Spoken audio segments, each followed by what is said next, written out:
नमस्कार मित्रांनो, शिवपुराणात सांगितलेली ही कथा नक्कीच ऐका. महाशिवरात्रीची व्रतकथा. प्राचीन काळात एक शिकारी होता.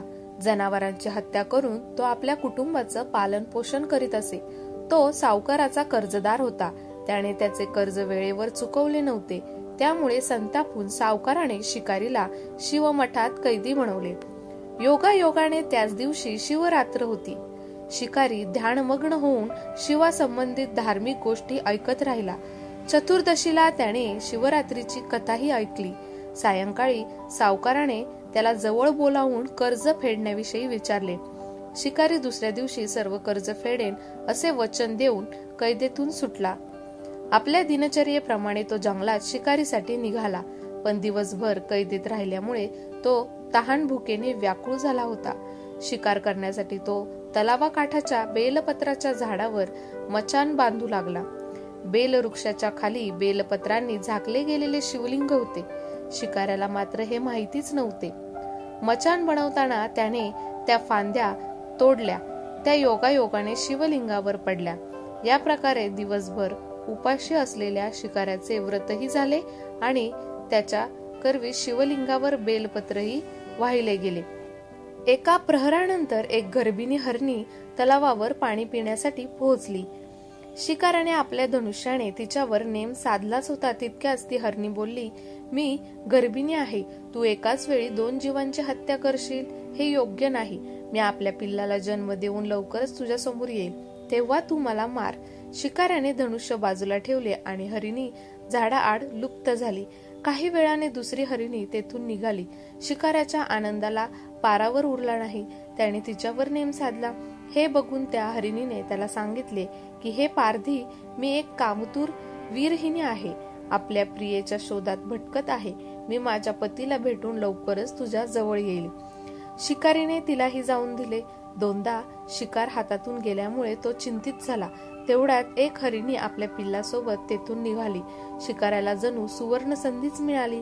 त्याने धनुष्याला बाण लावला आणि बाण सोडणार तेवढ्यात ती हरिणी बोलली, हे पारधी, मी माझ्या पिल्लाला त्याच्या वडिलांकडे सोडून लगेच येते. यावेळी तू मला मारू नकोस. शिकारी हसला आणि म्हणाला, समोर आलेली शिकार सोडून द्यायला मी काही मूर्ख नाही. याआधी मी 2दा शिकार गमावली आहे. माझी मुले तहान भुकेने व्याकुळ झाले असतील. हरिणी म्हणाली, जशी तुला आपल्या मुलांची काळजी वाटते आहे तशीच मलाही वाटत आहे. त्यामुळे मी फक्त काही काळ तुझ्याकडून जीवनदान मागत आहे. माझ्यावर विश्वास ठेव, मी लगेच परत येईल. हरिणीचा तो व्याकुळ स्वर ऐकून शिकाऱ्याला तिची दया आली.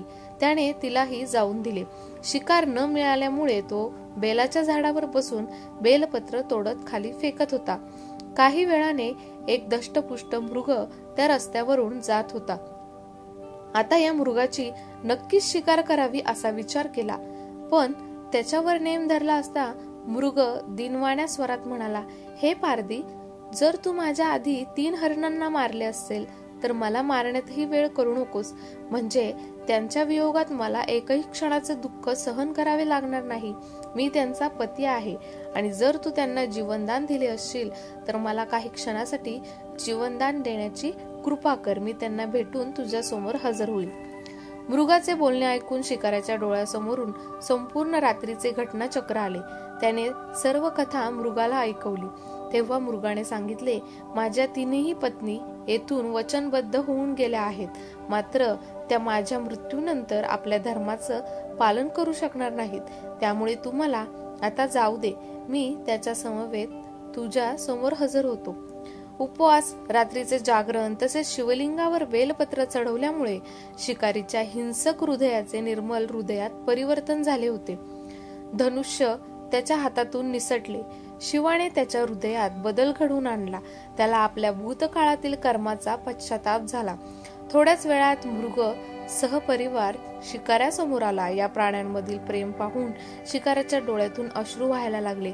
शिकाऱ्याने त्यांना न मारता आपणही प्राण्यांची हिंसा न करण्याचं ठरवलं.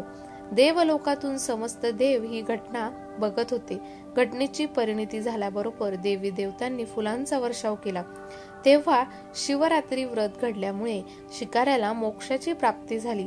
जेव्हा मृत्यू काळात यमदूत त्याचे प्राण नेण्यासाठी आले तेव्हा शिवगणांनी त्यांना वापस पाठवले आणि शिकाऱ्याला शिवलोकात घेऊन गेले.